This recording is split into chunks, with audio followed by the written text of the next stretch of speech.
datang di pelajaran Understanding Economy Policy Making. Saya, Diah Kenya Rindita Hermanus, akan membahas mengenai crowding out dan fiscal policy. Jadi, kita dapat melihat perubahan di pemerintahan dalam penggunaan pajak akan berdampak sangat kuat atau lemah terhadap perekonomian karena suatu multiplier. Jadi, ini membantu kita dalam menghitung beberapa banyak yang perlu diubah dalam suatu pembelanjaan negara atau pajak agar perekonomian berjalan di jalur yang tepat. Tapi, ada hal lain yang perlu kita miliki, yaitu suatu keputusan yang kita sebut sebagai crowding out. Ketika pembelanjaan negara lebih banyak, apa terjadi tekanan terhadap money market di mana masyarakat meminjam uang? Jika pemerintah menggunakan uang lebih banyak, mungkin pemerintah meminjam dari money market. Kemudian, pemerintah menjadi peminjam yang lebih besar, dan peminjam pribadi atau private borrowers akan merasa dampaknya karena interest rate yang meningkat. Karena pemerintah membutuhkan banyak uang, akhirnya private borrowers akan mulai meninggalkan pasar. Karena kenaikan interest rate tidak sebanding dengan hasil yang didapat dari investasi. Mereka tidak mengharapkan profit yang sedikit. So, apa yang terjadi jika ada damp effect pada multiplier effect seperti hipotesis awal? Dengan kata lain, perekonomian dan pemerintahan menghabiskan 20% dari anggaran. Perekonomian kita asumsikan saja mungkin sekitar 80%. Tetapi karena crowding out, ekspansi ini akan sedikit berkurang. Mari kita lihat slide ini. Bagaimana cara kerjanya?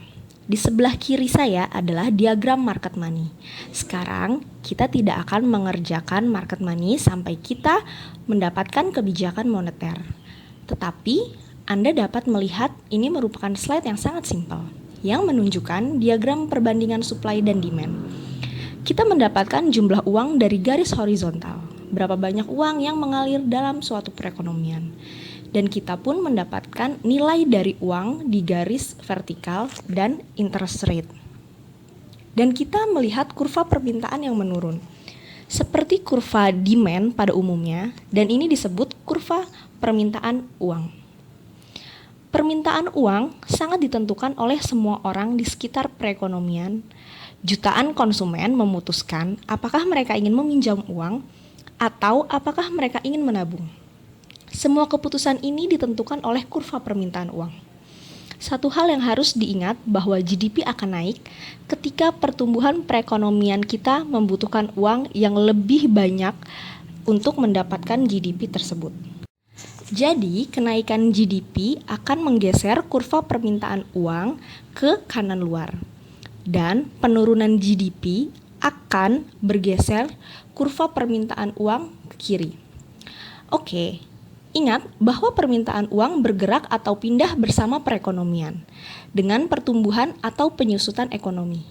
Dan kita dapat lihat garis vertikal yaitu money supply.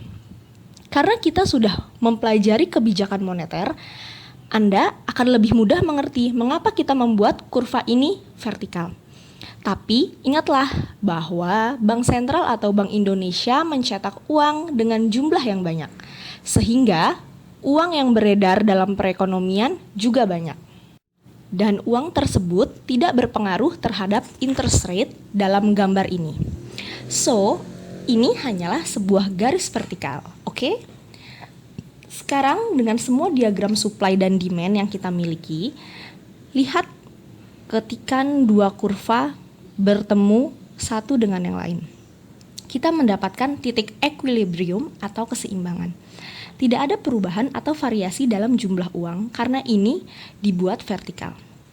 Tapi Anda dapat lihat di garis vertikal ada equilibrium interest rate yang terjadi karena perpotongan antara money demand dan money supply. Kita telah membahas di sesi minggu lalu. Interest rate dapat memiliki dampak yang penting dalam agregat permintaan atau agregat demand.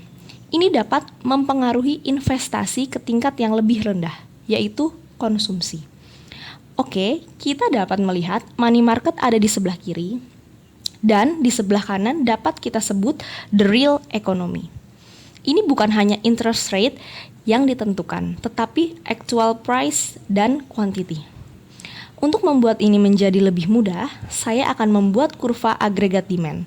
Jadi, Anda dapat melihat kurva normal down sloping agregat demand.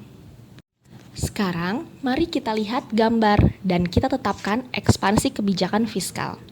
Seperti yang Anda ketahui, ekspansi kebijakan fiskal pasti terjadi. Kenaikan pembelanjaan negara, pemotongan pajak, atau kombinasi dari keduanya. Untuk mendapatkan ekspansi kebijakan fiskal ini, agregat demand akan bergeser ke kanan kurva. Lihat kurva AD2. Dalam gambar ini, kita sudah mengeluarkan 20 miliar dolar. Sekarang kita abaikan multiplier. Hasilnya, agregat demand bergeser ke kanan luar dan Anda akan melihat GDP meningkat. Saya tidak menaikkan agregat supply.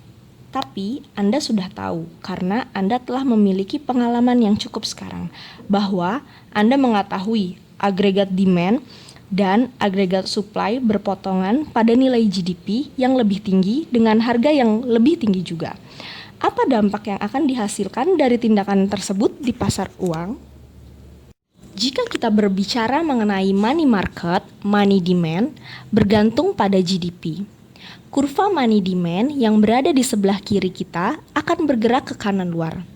Seperti yang Anda lihat, jika Anda melihat grafik ini, Anda akan melihat hasilnya.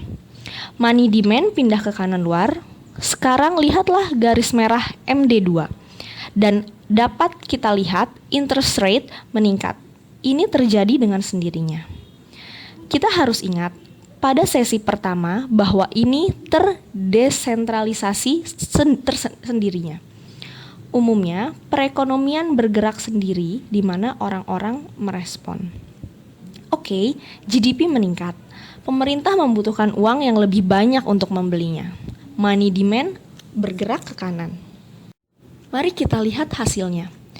Secara sendiri, dengan sendirinya interest rate bergerak ke atas dari R1 ke R2.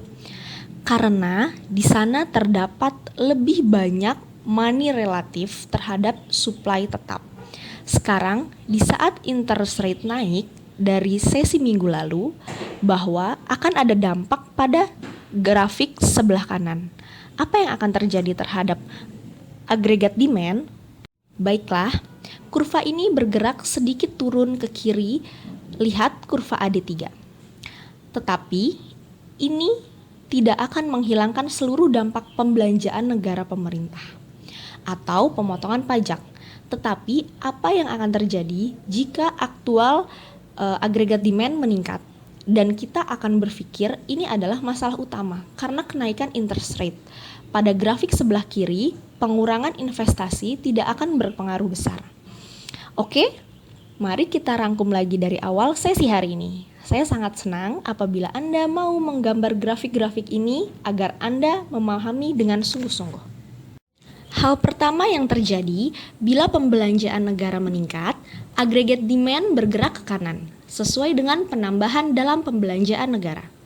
Kedua adalah money demand meningkat, karena GDP negara meningkat. Dengan begitu, money demand meningkat pada grafik sebelah kiri. Ketiga adalah interest rate akan menaik dengan sendirinya dalam free financial system. Interest rate naik karena banyak orang yang ingin meminjam uang. Keempat adalah kurva agregat demand bergeser ke kiri bawah. Karena meskipun pembelanjaan negara meningkat, investasi merosot. Dan mungkin ini juga karena perilaku konsumsi. Sehingga terjadi crowding out.